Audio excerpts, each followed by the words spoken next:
Assalamualaikum warahmatullahi wabarakatuh. Perkenalkan, nama saya Ardianto Bayu Wicaksono dengan NIM 2020 31286 dari Institut Teknik PLN jurusan Teknik Informatika. Pada kesempatan kali ini saya akan mempresentasikan UAS saya dengan mata kuliah Expert System dengan nama aplikasi Automobile Picker.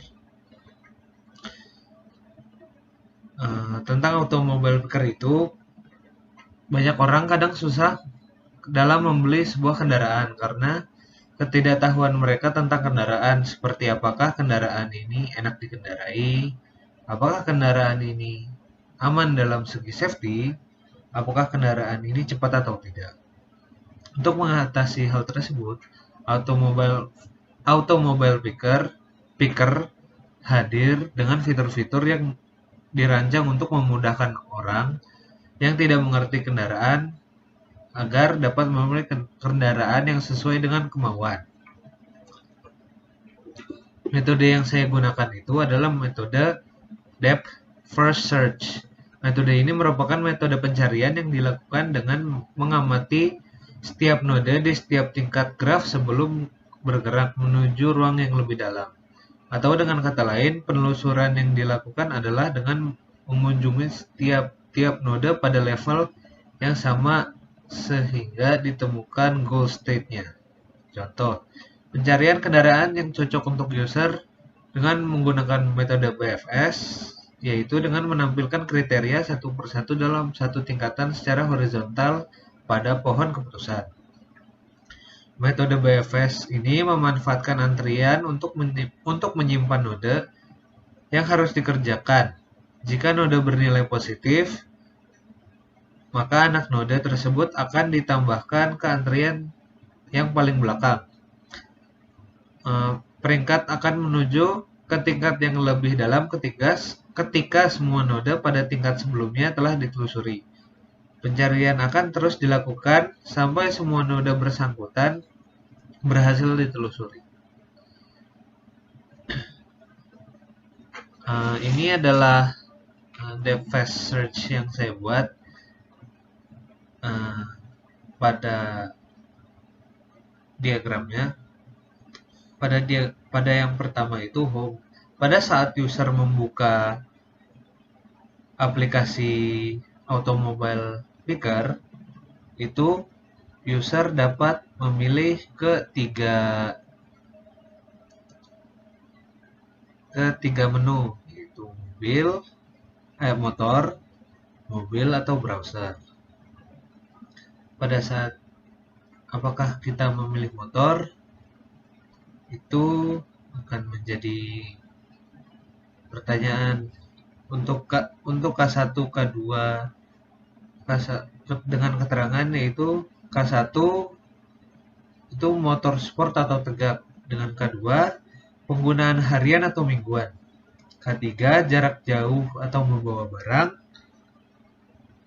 K4 irit atau cepat, L1 itu ketika mobil keluarga atau hobi, L2 irit atau cepat, L3 2 pintu atau 4 pintu. Diagram DFS. Ini diagram yang saya buat. Ini saya bagi menjadi dua bagian, yaitu ini untuk bagian ini untuk bagian perancangan dan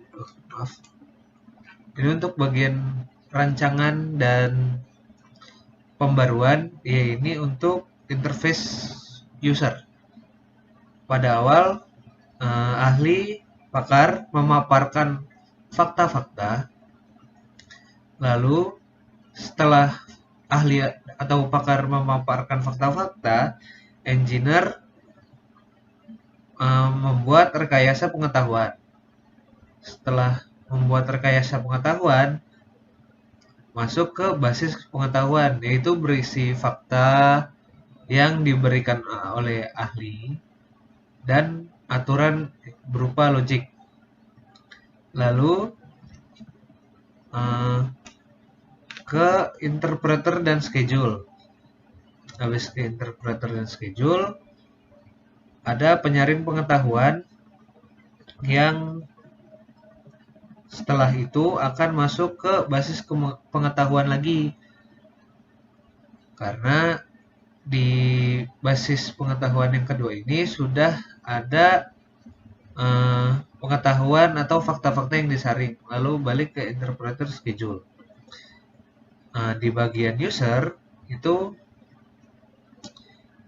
user membuka aplikasi dan memasukkan fakta di interface. Habis itu dari fakta-fakta yang sudah dimasukkan ke interface balik ke motor inferensi. Motor inferensi itu untuk mengolah fakta yang diberikan dan mencarikan fakta-fakta yang sudah dimasukkan oleh pakar. Habis itu setelah motor referensi balik ke solusi blackboard atau rencana solusi. Setelah solusinya sudah dipaparkan, balik ke pengetahuan, balik ke basis pengetahuan untuk mengecek apakah fakta-fakta yang diberikan oleh user sudah mirip atau tidak yang telah diberikan oleh ahli atau pakar. Setelah mencocokkan data, habis itu akan keluar rencana dan solusinya. Nah, jika user ingin komplain atau mempunyai saran untuk aplikasi, user akan direkomendasikan aksi. Setelah user menyampaikan komplain dan sarannya, kembali ke ahli atau pakar.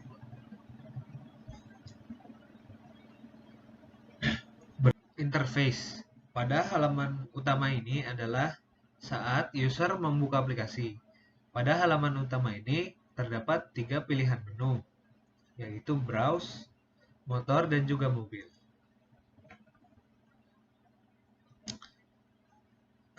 Lalu yang kedua ini adalah interface. Gambar di sebelah kanan adalah saat halaman saat kita memilih menu motor. Nanti akan keluar checkbox seperti ini, yaitu ada sport, tegak, harian, mingguan, irit, cepat, jarak jauh, membawa barang. Gambar di sebelah kiri adalah hasil yang diperoleh jika sudah mengisi checklist di halaman sebelumnya. Karena kita memilih opsi tegak, mingguan, cepat, dan bisa membawa barang, hasil yang paling mendekati adalah Harley Davidson Road Glide CVO, karena motor ini tegak, dipakai hanya dan biasanya dipakai hanya mingguan oleh orang-orang yang mempunyai motor ini. Habis itu motor ini cepat, dibekali kurang lebih 117 cubic inch atau setara dengan 1900 cc. Dan motor ini dapat membawa barang karena di kanan kirinya terdapat saddlebag.